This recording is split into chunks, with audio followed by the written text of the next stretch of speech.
পঞ্চম শ্ৰেণীৰ ছাত্ৰ ছাত্ৰীসকল, তোমালোকে সংক্ৰামক ৰোগ আৰু ইয়াৰ প্ৰতিৰোধ পাঠটো পঢ়িলানে বাৰু নিজে এবাৰ? তথাপিও মই আৰু দুটামান কথা তোমালোকৰ লগত আলোচনা কৰিব বিচাৰিছোঁ, তোমালোকে মন দি শুনিবা।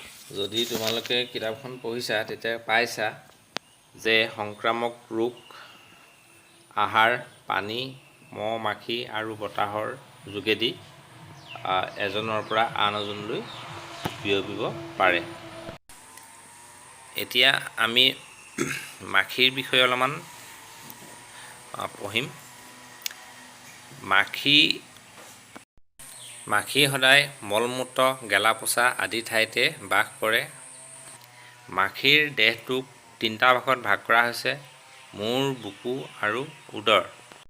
ইহঁতৰ ঠেং 3যোৰ। ইহঁতৰ মুখত খাদ্য খাবৰ বাবে এটা নলীসদৃশ পাইপ থাকে। মাখিয়ে জুলীয়া খাদ্য সেই নলীৰ যোগেদি শুহি খায়। মাখিয়ে গেলা-পচা বস্তুত পৰাৰ বাবে সিহঁতৰ ঠেঙত বীজাণু লাগি আহিব পাৰে। সেই মাখি আহি যদি আমাৰ খোৱা বস্তুত পৰেহি, খোৱা খাদ্যত সেই বীজাণু মিহলি হৈ আমাৰ শৰীৰত প্ৰৱেশ কৰিব পাৰে আৰু তেতিয়াই মানুহজন ৰোগীয়া হ'ব পাৰে। মাখিৰ জীৱন চক্ৰ 4টা পোৱা যায়। প্ৰথমতে কণী হয়, কণীৰ পৰা পলু হয়, পলুৰ পৰা লেটা হৈ পুনৰ এজনী পূৰ্ণাংগ মাখি হয়।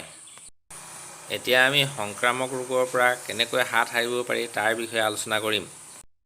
আমি পাই আহিছোঁ যে বতাহৰ যোগেদিও সংক্ৰামক ৰোগ বিয়পে। সেইবাবে আমি হাঁচি বা কাহ মাৰোঁতে সদায় ৰুমাল বা কাপোৰ আদিৰে মুখ ঢাকিহে আমি হাঁচি মাৰিব লাগে। ৰোগীয়ে কেতিয়াও থু খেকাৰ য'তে ত'তে পেলাব নালাগে। ৰোগীয়ে ব্যৱহাৰ কৰা কাপোৰ কানি, জোতা চেণ্ডেল সুস্থ মানুহে কেতিয়াও ব্যৱহাৰ কৰিব নালাগে। ইয়াৰ উপৰিও আমাৰ শৰীৰটো সদায় পৰিষ্কাৰ কৰি ৰাখিব লাগে। নিয়মিত গা ধুব লাগে, বিশুদ্ধ পানী ব্যৱহাৰ কৰিব লাগে। নিতৌ আমি প্ৰতিদিনে 10-12 গিলাচ পানী খাব লাগে।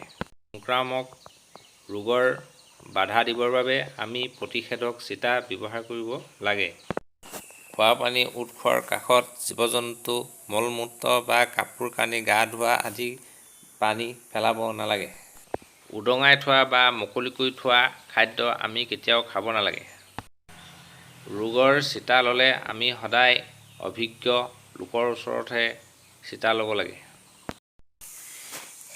এইখিনি কথা যদি আমি মন কৰোঁ বা পালন কৰোঁ, তেতিয়া আমি সংক্ৰামক ৰোগৰ পৰা হাত সাৰি থাকিব পাৰিম।